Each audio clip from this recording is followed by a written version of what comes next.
Y ahora pasaremos a la presentación que Boris Graceborg nos hará. Boris es arquitecto de la Escuela Nacional de Arquitectura de la UNAM, obtuvo la maestría en Geografía Urbana de la Universidad de Durham en Inglaterra y realizó estudios de doctorado en Geografía Social en la London School of Economics and Political Science en Londres, Inglaterra. Es investigador nacional, ha sido coordinador del Programa de Estudios Avanzados en Desarrollo Sustentable y Medio Ambiente, LEED México, del Colegio de México desde 1995 y profesor en el Centro de Estudios Demográficos Urbanos y Ambientales de esta institución. Ha sido invitado por diversas instituciones académicas a impartir cursos, ha coordinado y realizado investigación en geografía social, geografía económica y política pública, ha escrito más de 80 capítulos y artículos y publicado y editado varios libros, el más reciente sobre metrópolis. Entre sus áreas de interés destacan la urbanización y el medio ambiente, desastres naturales, dinámica de las ciudades medias, transporte metropolitano y desarrollo regional en México. Boris, por favor. Muchas gracias. Me hubiera gustado que me filmaran y presentaran un video, pero bueno, ya, ni modo.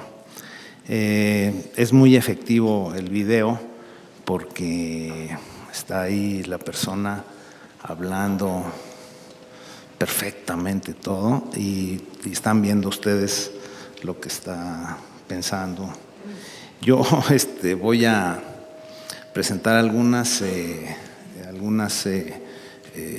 slides o digamos láminas y que es lo más importante de la presentación, y voy a acompañar esas slides con algunas reflexiones que voy a leer aquí, son como 5 o 6 cuartillitas, y voy a mantener otra escala. Bueno, está relacionada con la primera presentación en el sentido de que es una perspectiva global, pero baja y sube las escalas. Yo, esta subida y bajada de escalas es implícita en esta presentación, y voy a hablar de una situación desde una perspectiva más global, digamos. Titulé esta presentación como Población, Recursos y Medio Ambiente, y una de las razones por las que opté por este título es porque fui a revisar un texto que causó mucha ámpula, que a pesar de las críticas que tuvo, vendió 2 millones de ejemplares. Lo escribieron los Ehrlich en 1900, no me acuerdo, 70 y tantos o algo así, y ellos presentaron su trabajo con ese título, Población, Recursos y Medio Ambiente, y el editor les dijo, no, eso no se va a vender, qué cosa más aburrida. Vamos a ponerle un título impactante. Entonces se le ocurrió The Population Bomb, ¿no? La bomba poblacional. Entonces, bueno, no faltó quien los acusara de todo, como seguramente me van a acusar a mí también, ¿no? Pero a ellos los acusaron de maltusianos. A mí me pueden acusar de neo-maltusiano.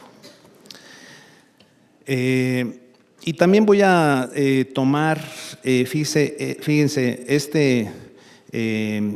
epígrafe de un documento que me parece muy interesante y que tiene que ver con aspectos no necesariamente directamente población, medio ambiente, pero sí tiene que ver porque la persona que escribe esto, que es Markham, habla sobre energía, y ese es un tema fundamental porque realmente cuando estamos hablando del impacto en el plano global, estamos hablando realmente del uso y lo que se genera con el uso y el consumo de la energía.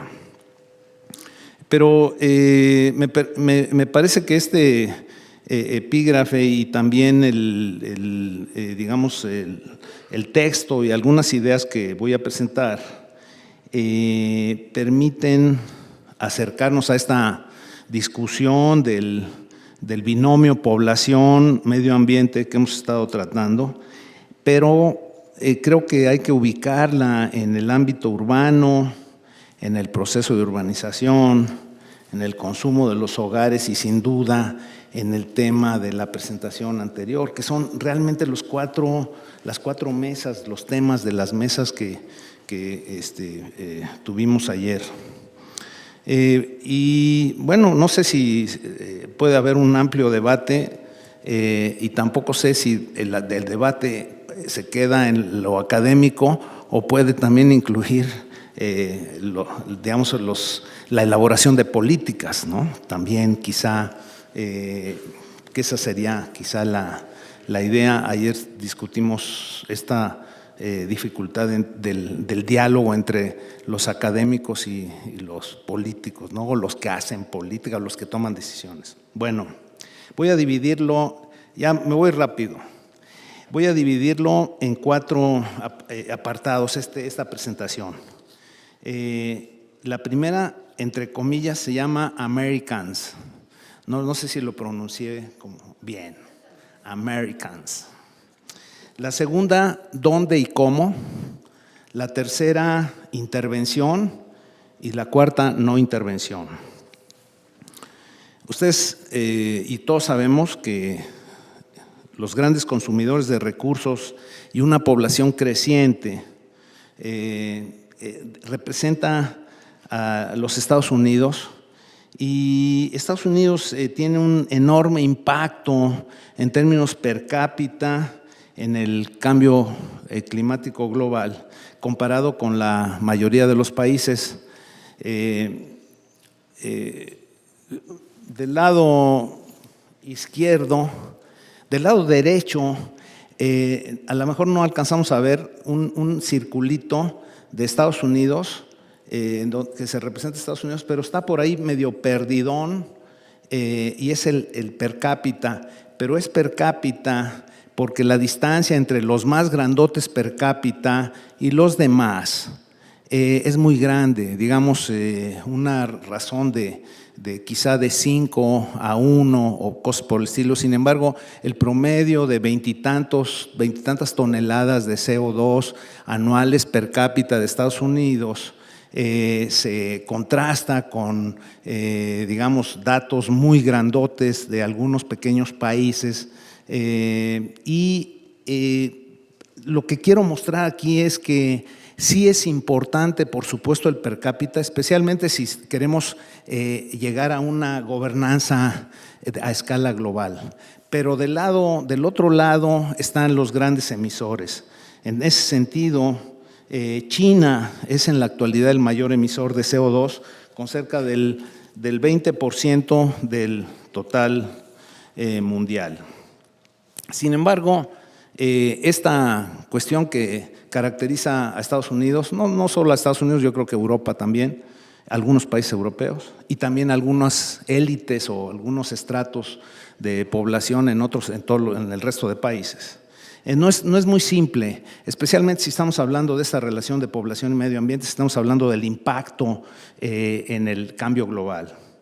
2 razones o 3. La población se relaciona con las causas del cambio climático por la vía del alto consumo per cápita de energía y también de emisiones totales de gases de efecto invernadero. Y segundo, el factor población exacerba los efectos del cambio climático, poniendo presión en la base de recursos naturales en lugares específicos, especialmente donde hay una elevada densidad poblacional, un continuo crecimiento en zonas costeras, urbanas, suburbanas y áreas geográficamente vulnerables. Adicionalmente, hace difícil e incluso puede contrarrestar cualquier medida de mitigación frente al cambio climático, especialmente cuando existe la presión sobre los recursos o cuando el consumo per cápita es muy alto.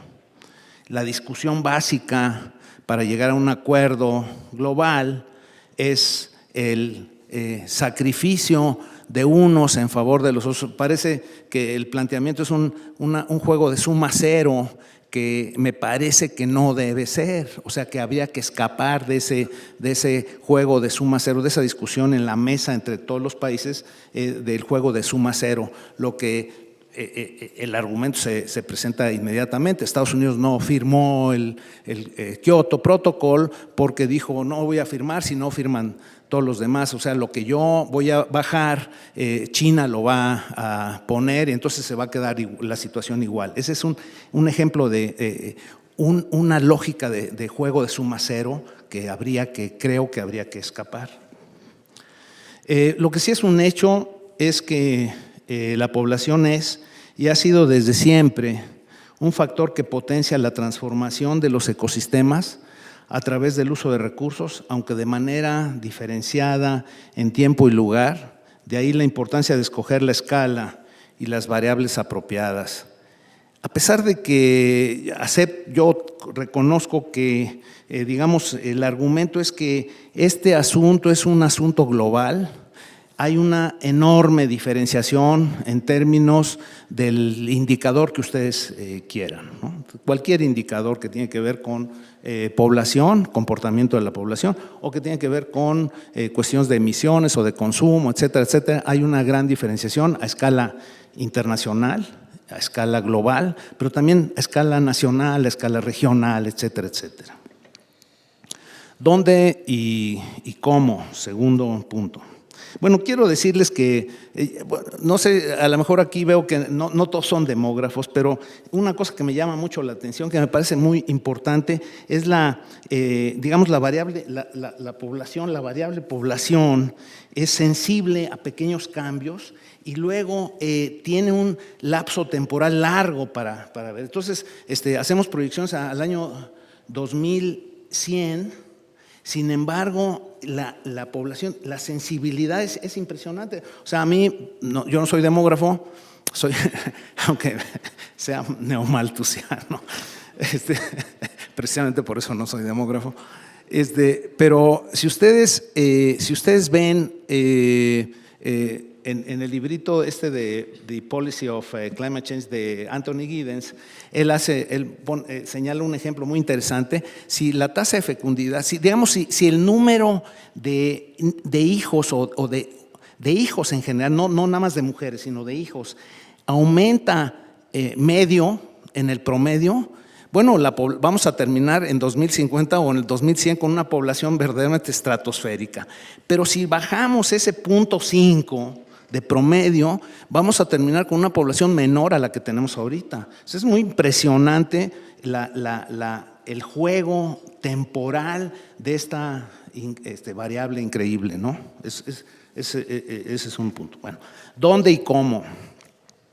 El crecimiento urbano y la metropolización, es decir, el crecimiento de y en la periferia de las ciudades, de diferentes formas, ha sido una constante de los 60 en nuestro país. Casi la mitad de la población urbana en México, es decir, más del 70% del total de los 110 millones, reside ahora en las 59 zonas metropolitanas. Ayer los colegas de Sedatu nos dijeron que ya no son 59, que ya están pensando en más, ¿no? No sé cuántas sean, pues ahora, no sé cómo va a salir ahí, nos va a decir Luis Jaime, nos va a decir cuántas zonas metropolitanas hay, ¿verdad? Muy pronto nos va a decir. Pero lo más importante es el crecimiento expansivo del área urbanizada, que desde los 90 sigue un patrón disperso que se ha dado en llamar de salto de rana, que antes era continuo. O sea, el área urbanizada crecía de forma continua y ahorita es como como que, sí, bueno, una cosa. Pues. Pero miren, que ha mostrado una tasa de crecimiento en términos de superficie ocupada frente a la tasa de crecimiento de la población, como de 5-1. Es decir, si la tasa de población es 2, la tasa de crecimiento físico de las ciudades, no nada más las grandotas, las medianas también, es 5 veces más, es 10%, hasta 16%. Hay localidades que han crecido en superficie, no sé, 20%, 10%, tasa de crecimiento anual en los últimos 10 años, ¿no? Esta dispersión genera varias cosas, una enorme o extraordinaria movilidad cotidiana que se resuelve de forma motorizada y no siempre en transporte público masivo, sino en automóviles privados. No es la única presión al uso de energía o la única fuente de emisiones. Dotar de servicios públicos, todos los servicios que ustedes quieran, disposición de residuos, resulta no solamente una carga extraordinaria a los débiles municipios, sino también es totalmente ineficiente. Es ineficiente en términos de su manejo, de su gestión, de su financiamiento, de los costos. Si hacemos un costo-beneficio, la C es enorme y el B es chiquito porque estamos, transfiriendo los costos de vivir, no sé en dónde, a 50 kilómetros, 30 kilómetros del centro de la ciudad, a toda la población, a toda la ciudad, ¿no? Entonces estamos hablando de un desarrollo de 5,000 habitantes que está afectando a una ciudad de 500,000 habitantes, cosas de ese tipo. En otras palabras, la modalidad reciente de urbanización y el cambio de uso del suelo que conlleva tiene por resultado no solo la pérdida de suelo agrícola y cobertura vegetal, que actúan como sumideros de carbono y como fábricas entre comillas, fábricas de agua, sino un incremento en el uso vehicular y el sistema vial, en el nivel de consumo de los hogares asociado al consumo energético y quema de combustibles, etcétera, de las emisiones. El sector residencial así es el gran consumidor de energía, pues si ustedes ven cómo crece la compra, digamos, cómo crece el parque vehicular, bueno, como 3 veces más crece el parque de refrigeradores, de lavadoras y de cosas por el estilo. O sea, los enseres domésticos, la velocidad en que crecen los enseres domésticos, todos son eléctricos, son ineficientes. Ustedes van a comprar un aparatito de esos y lo compran porque es muy eficiente y dice 2%, ¿no?, de eficiencia. Una cosa, es absurdo, ¿no? No es necesario insistir en que este escenario es válido no solo para nuestro país, sino para China e incluso para la India o cualquier país, aún en la crisis, a pesar de la caída o precisamente por la caída del precio del petróleo, porque cualquier país que incremente que experimente un pequeño incremento en el ingreso promedio de la población o manifieste una tasa de crecimiento por más mínima que sea, por más incipiente, tiene un efecto brutal en términos de el comportamiento ese que les digo de la huella esta de carbono que mostramos ahí, ¿no? Ya se adelantaron ahí mi colega ya se adelantó, pero no importa. Miren, me voy a saltar ese la primer pastelito. Ese primer pastelito separa, igual que aquí, está bien, lo residencial lo separa del transporte, pero mucho del transporte tiene que ver con comportamientos cotidianos de los individuos y de las familias. Pertenece al sector residencial, no es transporte de mercancías. Mucho es transporte de mercancías, mucho es interurbano, mucho es aviones y cosas por el estilo, pero mucho de eso, un porcentaje muy grande. Entonces pasamos a la siguiente, por favor.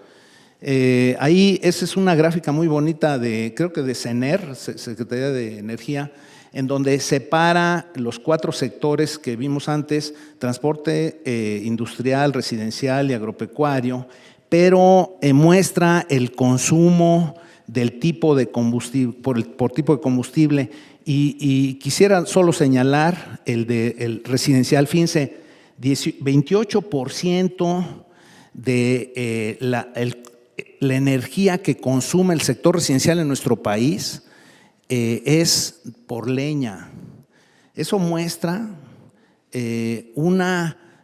está atorado ahí en algún lado por diferentes factores. Ayer un colega nuestro nos dijo que es un problema estructural, ¿verdad? O podíamos hablar de otras causas de esta cuestión, pero el caso es que el porcentaje de población en el campo es alrededor de 28%, y ese es un indicador de bienestar y una serie de cuestiones. O sea, no es nada más una relación directa entre uso de leña y población rural. Bueno, el proceso de urbanización, a reserva que tengan efecto algunas iniciativas idealistas, pues parece inevitable, y algunos autores y organismos internacionales le están apostando a las grandes ciudades.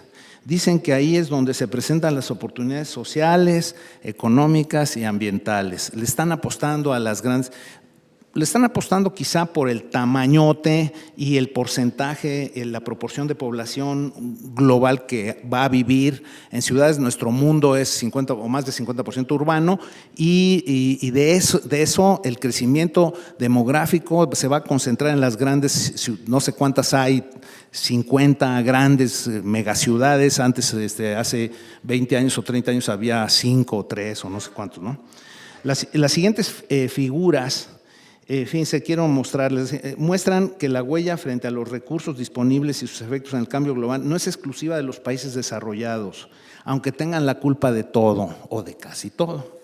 En otras palabras, no hay una relación directa entre ingreso y emisiones, ese es el punto. Y la razón probablemente es que hay que pensar en que la población está localizada, está concentrada en ámbitos urbanos que tienen las características que les acabo de describir. O sea, pasamos de una pequeña localidad donde nunca usamos coche, hacemos nuestro juguito mecánicamente y nos vamos a una ciudad y todo es eléctrico, todo es consumo de combustibles fósiles. Esta gráfica está muy bonita. Y ahí se ve la huella ecológica por grandes regiones del mundo y como ustedes ven, América Latina está consumiendo más de lo que de su, ahí dice biocapacidad, habría que ver cómo se mide. No quiero seguir ahí en esta gráfica, quiero pasar a la siguiente. Miren, deudores ecológicos, ¿sí? Deudores ecológicos, es una grafiquita que habría que actualizar, esta es de 2006, estos datos. Podemos hacer una matriz de doble entrada, tomando en cuenta emisiones por un lado e ingreso por otro probablemente, o población y emisiones, como la gráfica que vamos a presentar en un momento, pero antes quiero decirles, miren, Estados Unidos, mucho ingreso, mucho consumo, mucha población. China, mucha población, poco ingreso en términos pero muchas emisiones. Europa, mucha población, mucho ingreso, muchas emisiones. Pero Europa del Este, no tanto. Los otros países y México, total ineficiencia en el uso de la energía, ¿no? No muy grande los ingresos, etcétera. El caso es que son deudores, todos esos son deudores ecológicos. Entonces, la mesa de negociación para la gobernanza global es sentar a los rojos de aquel lado y a los verdes, o al revés, digamos, a los rojos acá y a los verdes allá, ¿no? Y discutir en una fórmula no de suma cero, porque no es digamos, posible seguir pensando en que el problema es de emisiones per cápita, es de emisiones per cápita y de emisiones globales. Y hay intermedios, una serie de variables y de condiciones que parece ser que no podemos, casi ineludibles, que no podemos. Entonces vamos a ver esta gráfica, no sé si las conocen, son muy bonitas estas gráficas del banco, creo que son del Banco Mundial. Miren, PIB per cápita y emisiones de gases, digamos de dióxido de carbono en 2010, y estas grafiquitas se mueven muy bonitos, le aprieta uno, no sé si le puede a mi colega apretarle un botoncito y ¡pum!, se mueven en el tiempo.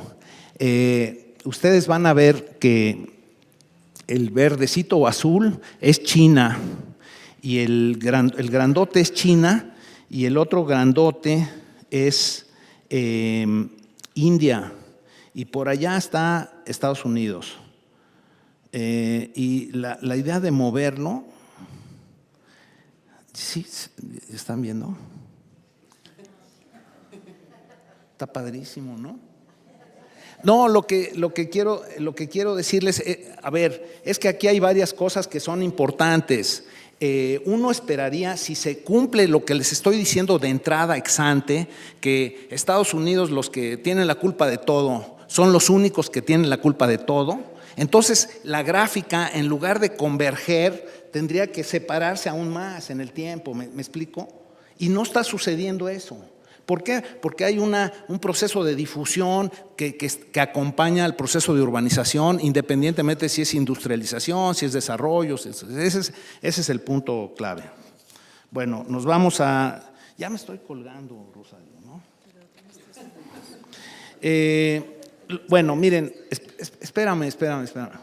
La discusión trasciende el debate malthusiano implícito y a veces explícito, como se aprecia en este tipo de argumentos que estoy aquí poniendo. Pero nos introduce a una disyuntiva de política que tiene que ver con la población, con la relación con el binomio de población y medio ambiente. O sea, el impacto, el efecto de la población en los recursos, los niveles de contaminación, etcétera, los niveles de consumo de energía, etcétera, etcétera. Bueno, entonces, el siguiente apartado, intervenir. Y también le puse una especie de subtítulo, pero no puede ser como Robin Hood, es decir, no puede haber una fórmula de suma cero en la intervención, ¿sí? Debería ser, por ahí hay un cuentito acerca de qué es apropiado, qué es justo, qué es necesario y todas esas cosas, pero quizás sea justo en cierta escala de valores, una posición tipo Robin Hood, pero es lo que les estoy diciendo de suma cero. No podemos plantearnos, no es viable, no es posible un planteamiento de suma cero donde lo que ganan unos pierden los otros. Siempre hay ganadores y perdedores en todas las cosas. Bueno,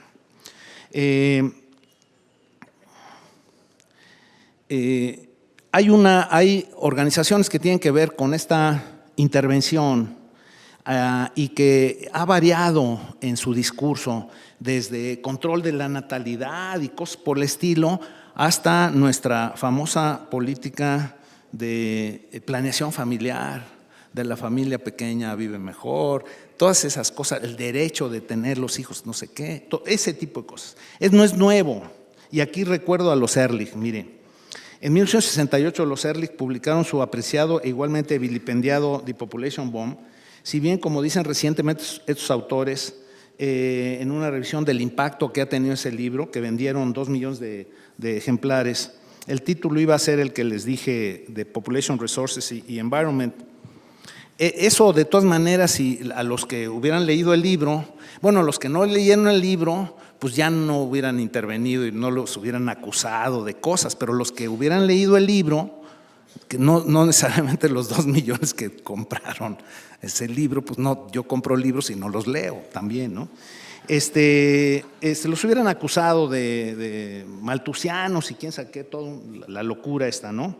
Pero fíjense, UNICEF, un dato que ellos presentan en esta revisión, UNICEF sugirió intervenir a través de la planificación familiar, traducible como política de diferentes formas, ¿no? La familia pequeña, etcétera, etcétera, al argumentar que tiene la habilidad de competir con otras intervenciones en costo-eficiencia, UNICEF.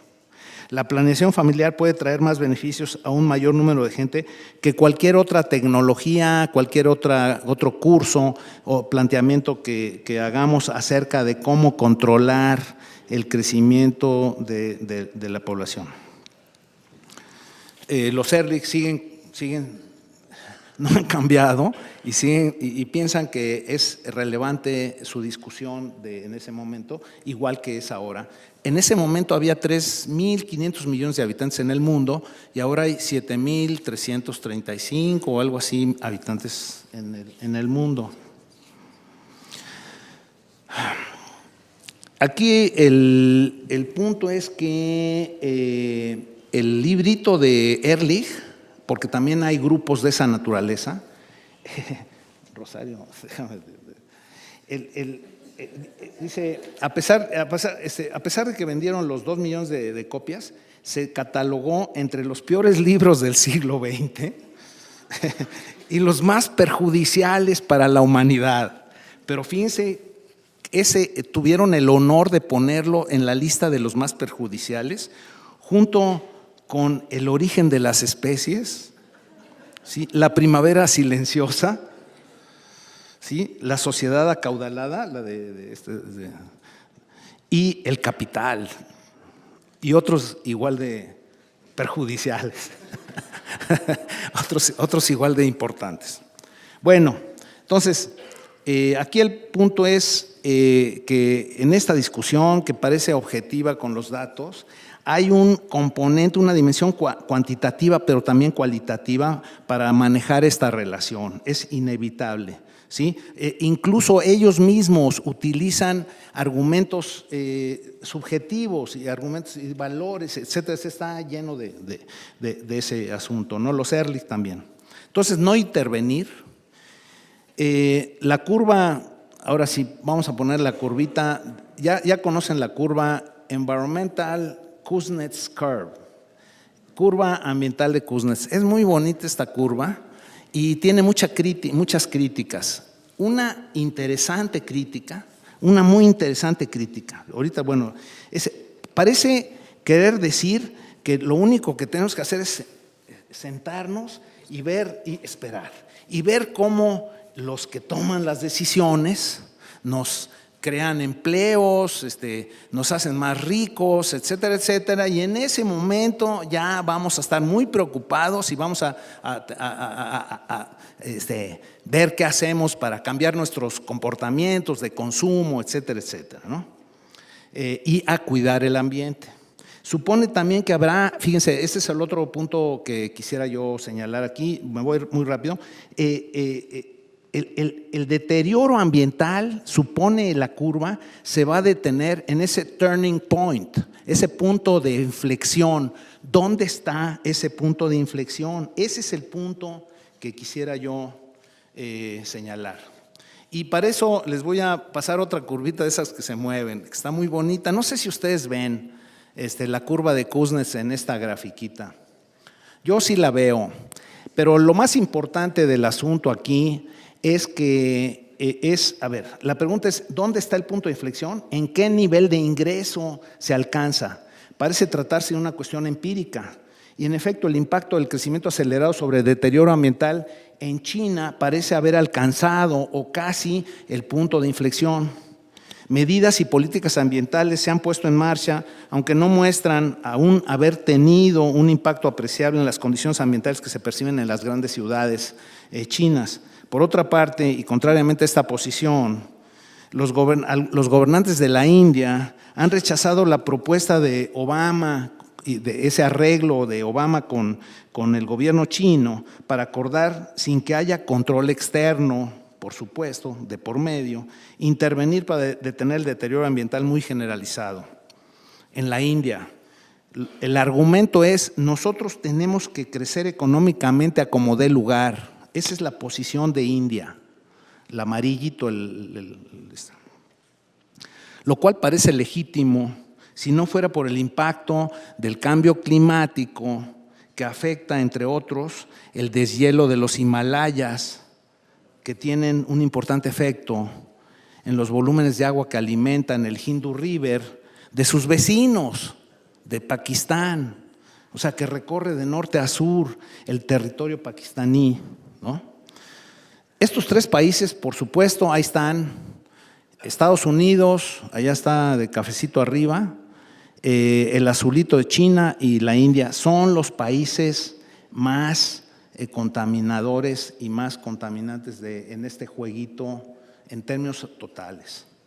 Y ya la última grafiquita, que es muy bonita, la última, ahí está esa.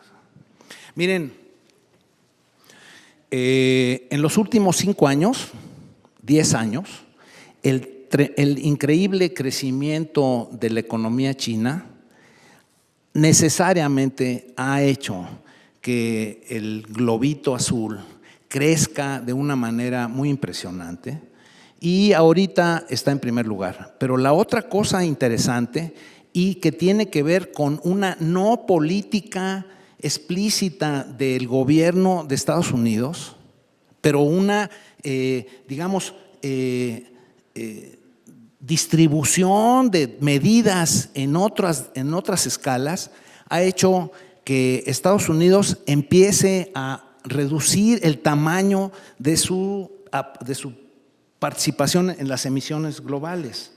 Entonces, si nosotros medimos ahorita, esto es para 2010, si nosotros medimos ahorita el globito de azul, va a estar más grande, va a estar cercano a 8,000 millones de toneladas de gases de efecto invernadero o de carbon dioxide emissions, y Estados Unidos va a estar más bajo, va a estar casi cercano a 5,000.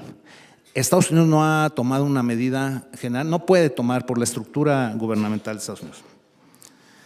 Pero hay más, dice la literatura, que en la historia hay más que raising income, aunque elevar el ingreso es muy importante, ¿verdad? Porque abre oportunidades, entre comillas, libertades para consumir, ¿verdad? Mientras más compre, más feliz, dice el espectacular fantástico en Insurgentes, no sé si lo han visto. Mejorar el ambiente depende de políticas públicas, instituciones sociales y ampliación de los mercados también. O sea, estos en última instancia determinan el precio que la sociedad debe pagar por la calidad ambiental, de tal manera que las políticas públicas deben permitir que los mercados operen, manden señales. Por ahí ayer alguien dijo que el mercado es más rápido que el gobierno para recibir los mensajes. Otra pregunta es, aquí hay muchas preguntas y ya voy a terminar. Siendo así, ¿por qué en los casos en donde supuestamente operan los mercados, la huella ecológica es tan grande y genera como resultado un déficit o una deuda ecológica tan importante?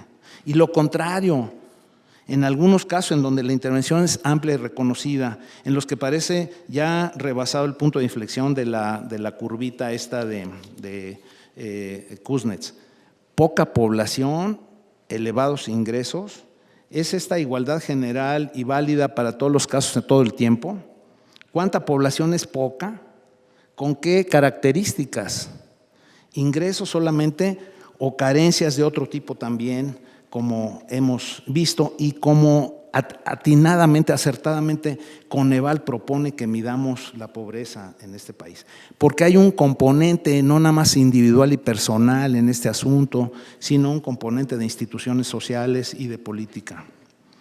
Entonces, ya ahorita ya no sé si la población es variable dependiente o variable independiente, no tengo la menor idea. Voy a consultar a mis colegas para que me digan si es variable dependiente. Pero creo que en algunos casos, sospecho que en algunos casos es variable independiente. No siempre es variable dependiente. Especialmente ahora, no sé si ya lo vieron, que a partir de 2015 ya nos vamos a olvidar de los objetivos del milenio. Ya nos vamos a olvidar. Forget it. Como no los cumplimos, vamos a olvidarnos, ¿no? Entonces vamos a poner otra cosa que se llama Sustainable Development Goals, SDG. ODS. ¿Sí? ODS. Y asegurar, a lo mejor, son seis objetivos.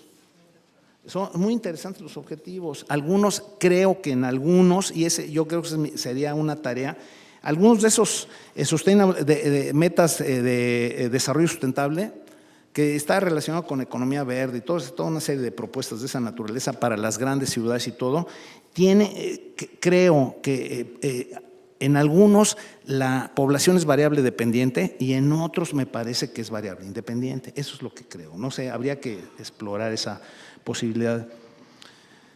Y bueno, hay en la literatura optimistas como yo, que si cumplimos con los Sustainable Development Goals, como dicen Grigg y algunos otros autores, vamos a asegurar la estabilidad de los sistemas planetarios. Entonces, bueno, yo soy optimista. Muchas gracias.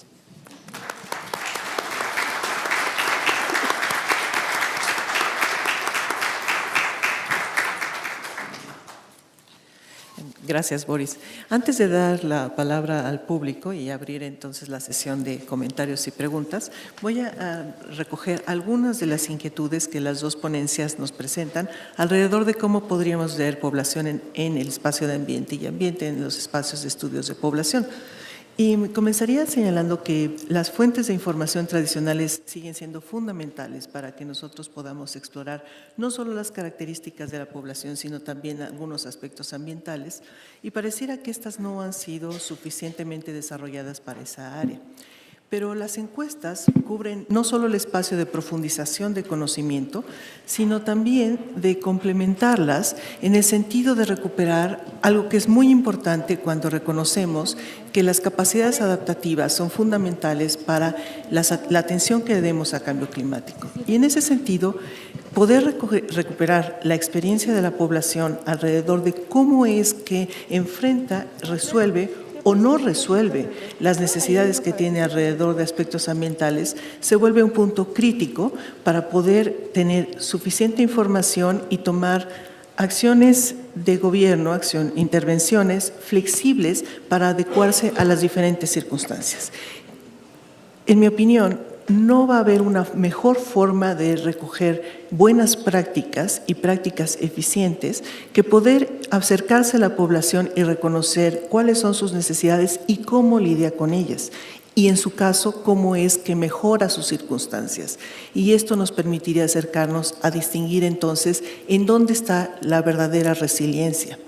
Nosotros podemos seguir pensando en las acciones de mitigación y estas vienen desde el Estado, pero en la aplicación concreta es la participación de la población la que permitiría hacer una diferencia.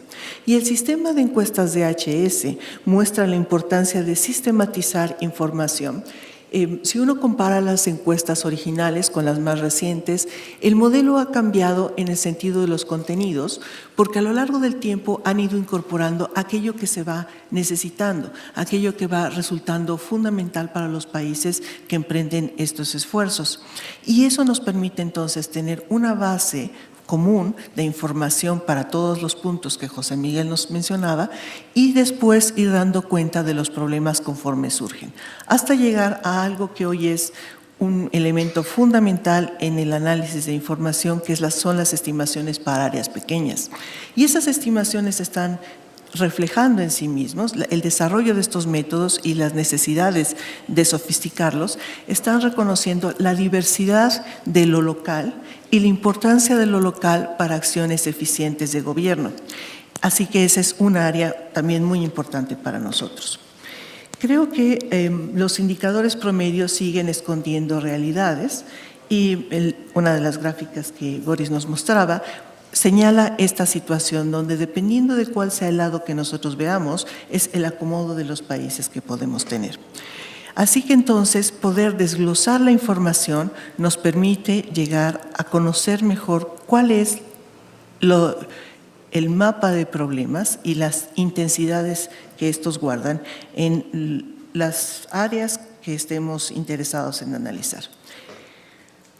Hay muchos otros elementos que podría intentar recuperar en estos 2-3 minutos de las pláticas de José Miguel y de Boris, pero me voy a centrar, dado que estamos pensando en población como un punto crítico, sobre la inercia demográfica y la importancia que este concepto tiene y lo difícil que es transmitirlo para comprender por qué necesitamos ejercicios prospectivos para dar cuenta de qué implicaciones tienen las transformaciones poblacionales.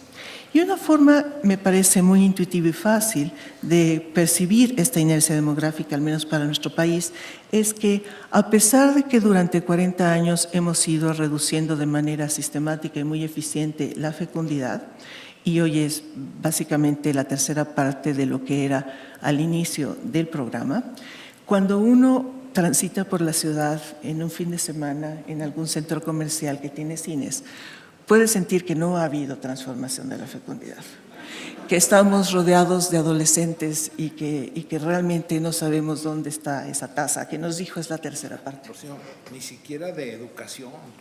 Bueno, hay otros aspectos, pero ese decía yo, es como muy intuitivo porque esa es la expresión de la inercia demográfica, es el hecho de que una acción que hoy se vuelve contundente, como es la reducción de la fecundidad, no va a tener un efecto sino hasta el mediano o largo plazo, porque requerimos que las generaciones transiten por su curso de vida y vayan adoptando y incorporando en su comportamiento esta transformación.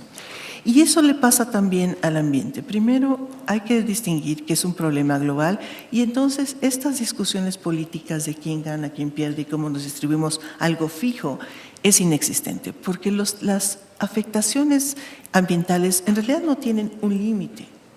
Por supuesto, si subimos 15 grados la temperatura global del planeta, quizá tengamos el mismo destino que los dinosaurios por otra ruta, pero el hecho es que queremos pensar que es algo que está fijo, que tiene una magnitud dada, y no es el caso. Y efectivamente, aún con días de separación, podemos tener el impacto en zonas muy distintas. Por ejemplo, uno puede tener una nevada en un punto y una semana, 10 días después, tener el efecto de un incremento de cuadros respiratorios en una población que está alejada o el fallecimiento de aquellos que son particularmente frágiles, como es el caso de ancianos. De la misma manera, cuando alguien tiene un incendio descontrolado en un lado del planeta, algo de ese efecto va a sentirse igual que con los restos del tsunami que llegaron a California meses después. Entonces, es un problema global y complejo, donde no hemos querido reconocer que forma parte de los derechos sociales de la población el derecho a un ambiente sano.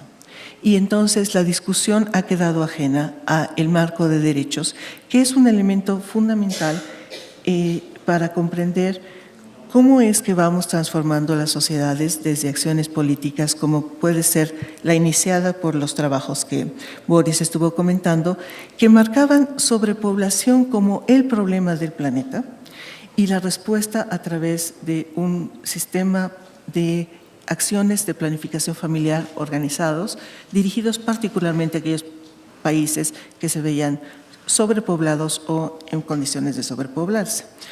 Pero estos ejercicios son muy importantes y si uno los estudia verá que se fueron implementando de maneras muy distintas y tendríamos que traer a la discusión que lo fundamental de ello es que se den en un marco de derechos y que cosas impositivas que no están pensadas en un esquema prospectivo tienen un daño que es difícil resarcir.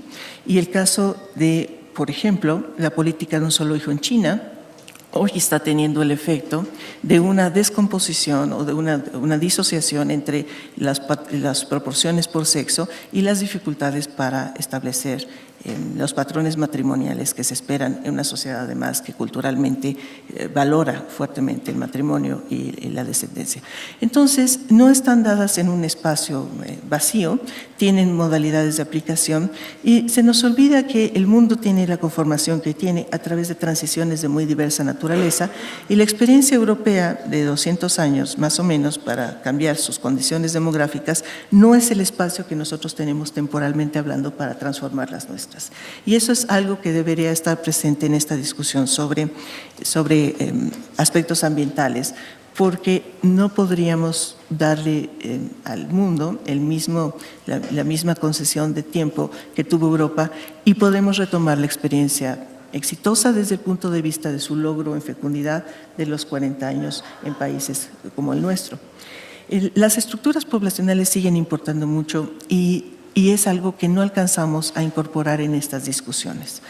Y el envejecimiento, que es el problema más importante quizá para el mundo, es algo que debe ser visto en sus dos dimensiones. Por un lado, como un logro de las sociedades en términos de longevidad y por el otro, como una necesidad urgente de planeación, porque hemos llegado a estos puntos sin aspectos preventivos ni de soporte social.